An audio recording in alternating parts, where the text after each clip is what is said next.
Prometí en el video anterior contarles algo sobre la llegada de la computación, de la informática, a mi actividad en la oficina.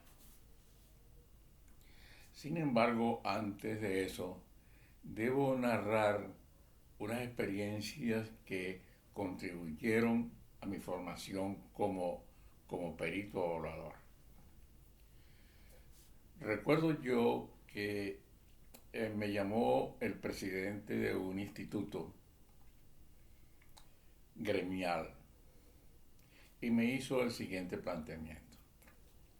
Ingeniero,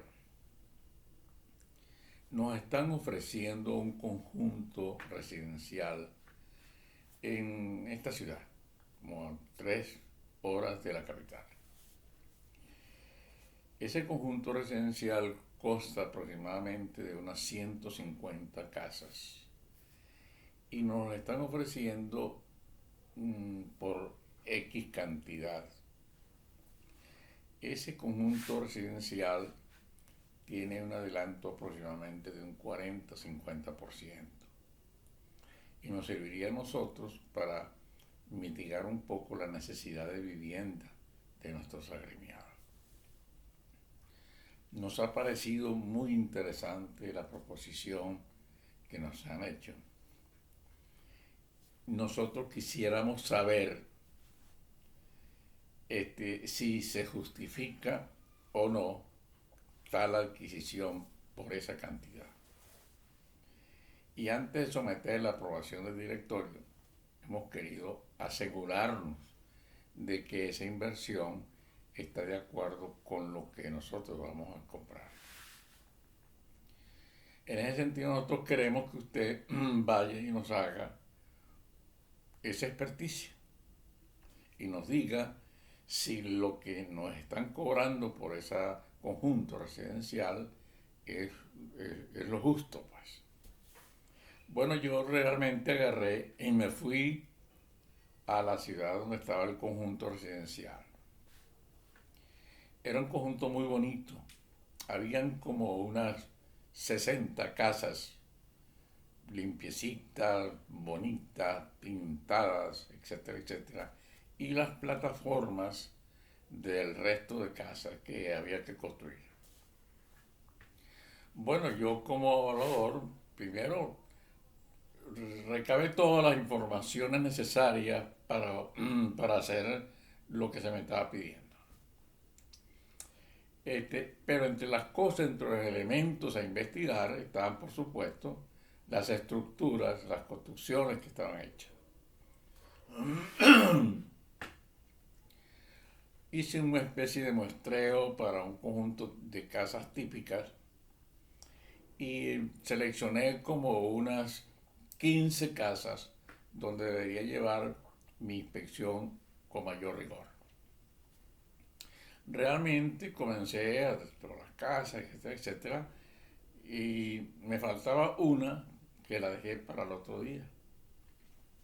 Al otro día fui a rematar mi estudio ya para venirme, cuando en una de esas que miro una pared veo una fisura, pero lo que me llamó la atención fue la orientación de la fisura. No era una fisura vertical que podría achacarse al friso o algo así, no, era una fractura horizontal. Eso me llamó mucho la atención. Y entonces, como esas fracturas estaban muy bien pintaditas, y solamente porque Dios es muy grande me fijé en ella, me regresé a las otras casas y vi que el fenómeno se repetía. Yo había conocido un ingeniero civil muy amigo, bastante para el momento en que le estoy echando el cuento, y lo llamé. Ese ingeniero se llamaba el ingeniero civil Néstor Belfort, un tremendo tasador, un ingeniero dedicado exclusivamente a la tasación.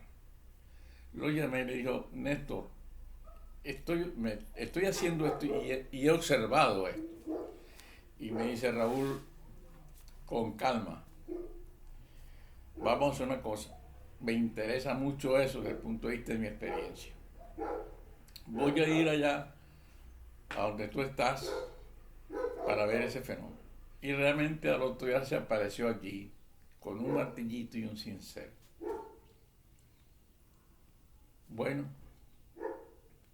resulta que el análisis que él hizo de las construcciones que estaban allí y de la famosa fisurita que yo vi, resultó que las casas estaban siendo construidas sobre un suelo que no era el más apropiado para una construcción, ni las estructuras diseñadas estaban de acuerdo con la naturaleza de ese suelo. Comprenderán que aquello fue un terremoto. Yo simplemente dejé las cosas hasta allí y me vine a Caracas a elaborar un informe, pero el informe iba con un anexo de esa inspección de ese ingeniero civil. Es para que ustedes vean cómo el perito a veces tiene que buscar ayuda, ¿no? Bueno, simplemente la conclusión que yo le pasé al directorio de ese instituto era que yo recomendaba que aquello no se pasara, que aquello no se adquiriera, en virtud que la inversión que había que hacer sobre para petear aquel conjunto era demasiado grande con respecto a lo que...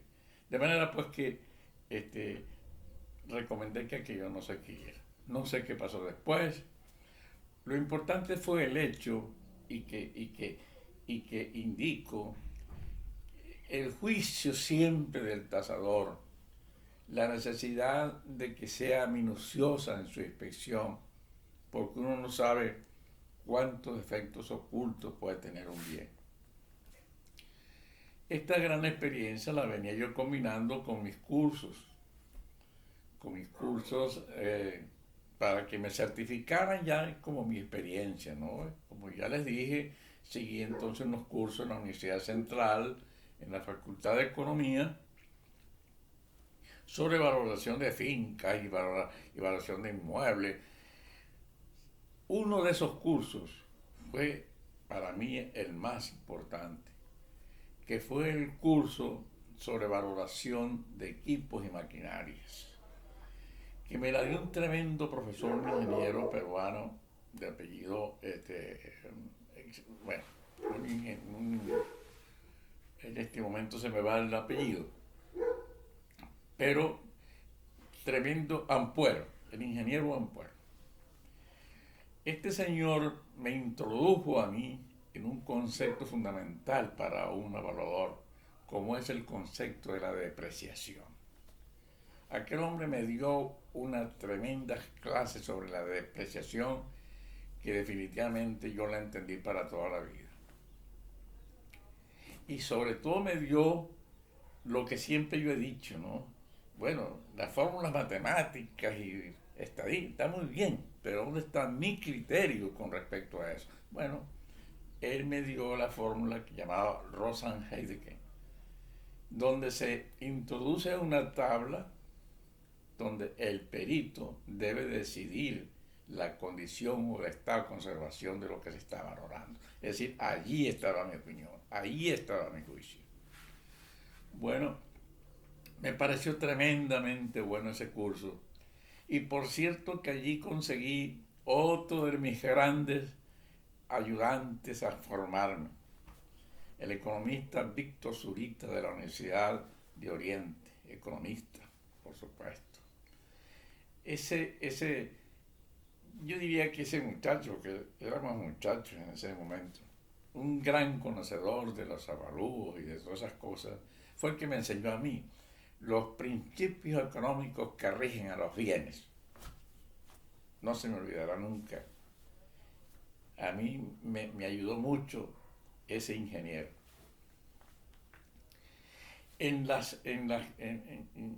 Ese afán de avalúo y cosas de esas, también me encontré otro gran amigo mío que me ayudó muchísimo en mi formación, llamado Raonel Hernández, que trabajaba en la Procuraduría General de la República y fue el que me enseñó los vericuetos, eso que había que hacer para cuando había un juicio de expropiación, cómo había que preparar el informe. Ese me enseñó mucho. Y dentro de ese equipo también estaba, no en la Procuraduría, sino por fuera, el que me enseñó a hacer los ajustes, los famosos ajustes que hay que hacer a las referencias siempre del mercado, llamado Francisco Arencibia, ingeniero civil. De manera pues que yo tuve la suerte de que en mi formación acudieran gente realmente que no tuvo egoísmo para conmigo. Bueno, mi actividad prosiguió en mi oficina, pero ya habían demasiados como avalúos que hacer. Ya como que yo no me abastecía porque eran avalúos como menudos, ¿no? Mucho apartamentico y muchas cosas y muchas casas. Y entonces yo estaba como necesitando alguien que me ayudara, pues. Y ahí fue cuando llega a mi oficina una hermosa estudiante de arquitectura, del último año de arquitectura, que venía buscando con una especie de pasantía. Y yo le dije, pase adelante. Le compuse su escritorito, le dije, aquí lo que hacemos es esto. Bueno, ese día entró sangre nueva a mi oficina y sobre todo portadora de ideas nuevas, de modernización en muchas cosas. Al fin y al cabo era estudiante de la Universidad Central en el último año de la arquitectura.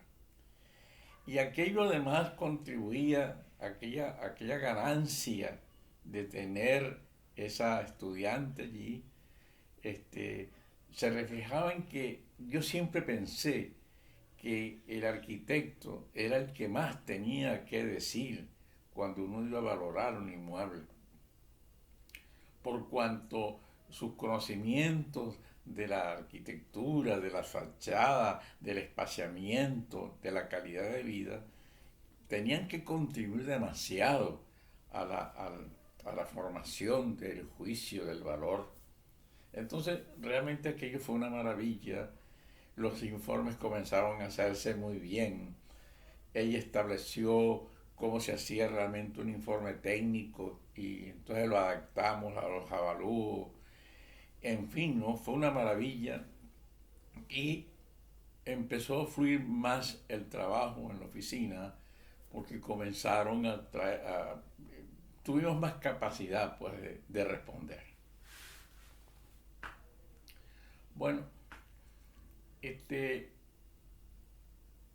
cuando yo tuve relaciones con PDVSA y con la gerencia de tierras en cuanto a ciertos avalúos que ya les conté, yo conocí allí una joven promesa que trabajaba en esa gerencia de tierras. Me hice amigo porque nos caímos bien. Y un día llegué a su oficina y vi unas cosas que parecían televisión y que ya yo había oído hablar a esta señorita que trabajaba en la oficina, el arquitecto, sobre eso y empecé a preguntarle y cuando acordé me hizo ahí una demostración en la oficina. Yo me quedé fascinado porque claro, un ingeniero de la vieja guardia que viera aquellas facilidades y aquella potencialidad. Entonces realmente le dije, caramba, César, ¿cómo me gustaría a mí yo saber eso, dominar eso? Y con la mayor sencillez me dijo, yo te puedo enseñar. Ante aquel ofrecimiento, y yo, bueno, cuando quieras. Y aquel muchacho realmente todos los sábados, como los sábados no se trabajaba, llegaba a las 8 a mi oficina en su carrito. Yo le abría la oficina y aquel muchacho me empezó a dar las clases de lo que él dominaba en aquello que se llamaba computación en informática. Animado yo por aquello, fui y adquirí mi primer equipo de computación. Lo adquirí a una firma llamada Videojet, que era de un gran amigo mío que lo llegó a ser después, don Jorge Carvajal. Yo simplemente dije, don Jorge, yo quiero esto y tal, y me dijo, este es su equipo. Me lo llevé a mi oficina y ya tenía mi equipo. Así entró la computación a mi vida personal, porque indudablemente que era una tecnología, un adelanto tremendo que ya los demás dominaban. Yo no. Empecé a dominarlo. César me enseñó cómo se hacía todo el Office me lo enseñó. Cómo se hacía una carta en Word, cómo era la potencialidad del Excel, aquellas maravillas del Point. Aquello yo me quedé impresionado y en consecuencia me fajé a prepararme para dominar esas herramientas. De manera pues que yo seguía haciendo mis avalúos, etcétera, etcétera. Y ya después que dominaba eso, recuerdo yo que me salió un avalúo muy importante. Porque un señor de Margarita me pidió que le valorara un hotel que lo quería vender. Yo nunca había hecho un avalúo de un hotel, ni tenía conocimientos. Pero resulta que ya en mi oficina había algo que se llamaba Internet. Comencé a averiguar y tal, y por fin vi cómo era la metodología para valorar un hotel. Le dije a esta asistente, le dije, Mariela, hay que irse a Margarita a valorar un hotel. Prepare maletas. Y nos fuimos a Margarita a valorar el hotel. Hicimos nuestras cosas. Y entonces cuando fuimos a cenar, me dice ella, ingeniero, hasta hoy trabajo con usted. Yo me voy a graduar ya y después que terminemos de cenar y ya que hemos ordenado todos los datos, vendrán por mí. Vendrá por mí mi prometido con quien yo me voy a casar. Yo le dije, bueno, felicidades, muy agradecido porque realmente fuiste una gran ayuda al adelanto en mi oficina y te deseo lo mejor y te deseo que seas feliz en tu matrimonio, etcétera, etcétera. Y me dijo, yo voy a ser muy feliz porque con quien me voy a casar es una buena persona. ¿Saben quién era? César. César era el prometido. Bueno, yo después me sentí muy feliz de que fueran mis amigos, incluso mis profesores en todas esas cosas. Y así comenzó pues esas eras hermosas de ya una cosa tan maravillosa que era que lo que yo pensaba lo escribía y si no me gustaba cortaba y lo ponía para acá. Las relaciones de aquella hoja de Excel, maravilloso. Cuando descubrí, imagínense, el análisis de datos del Excel, tantas cosas. ¿Cómo era yo de perezoso para desarrollar una ecuación múltiple? Y con aquel análisis de datos yo podía hacer lo que me diera la gana para hacer las perspectivas, los análisis de mercado, en fin. Aquello fue algo maravilloso. Bueno, así ya les he contado cómo llegó la computación, cómo ya yo había adquirido una madurez en cuanto a mi juicio como perito, etcétera, etcétera. También habían avanzado un poco mis años. Entonces, entró a mi oficina una especie de bajón de exigencia de trabajo y yo aproveché para entonces irme a mi pueblo a pasar unos meses. Y agarré y me fui para mi pueblo Mendoza. Y cuando llegué allá, se me ocurrió que yo podía montar allí una oficina, porque ya que tenía el internet y tenía mis facilidades allá, yo podía desde allá trabajar. Es decir, me adelanté un poco al teletrabajo. Le pedí a mi amigo Jorge que me mandara un equipo de computación a Mendoza y me instalé en mi casa materna en un cuartico bonito que acomodé para mi oficina. Ahí puse el internet, todo lo puse. Bueno, y comencé entonces allí a ofrecer mis servicios.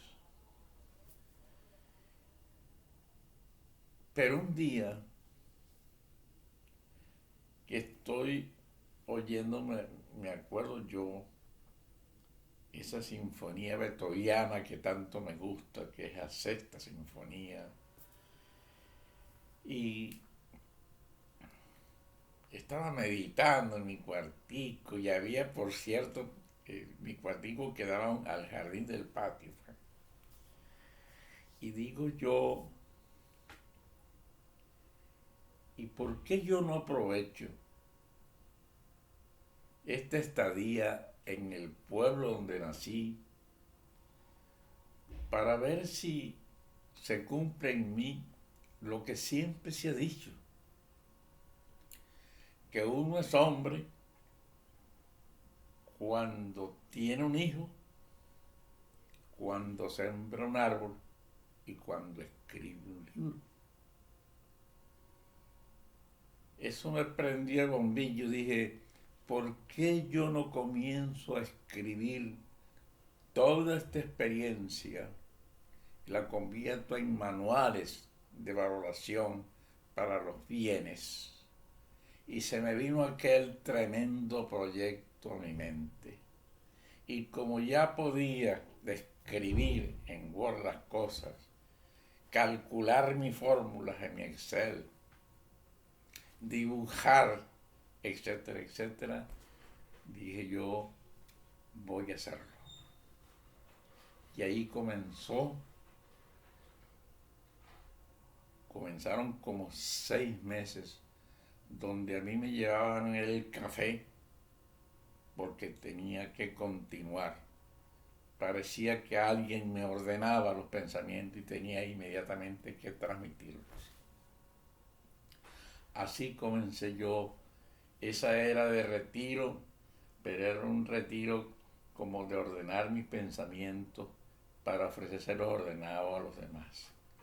De esa parte, de ese punto, yo les prometo contárselos en el próximo video. Les agradezco que me hayan soportado en este cuento y hasta el próximo en que les hablaré cómo nacieron mis 3 grandes libros, que ya les diré cómo se llaman y de qué se trata. Muchas gracias.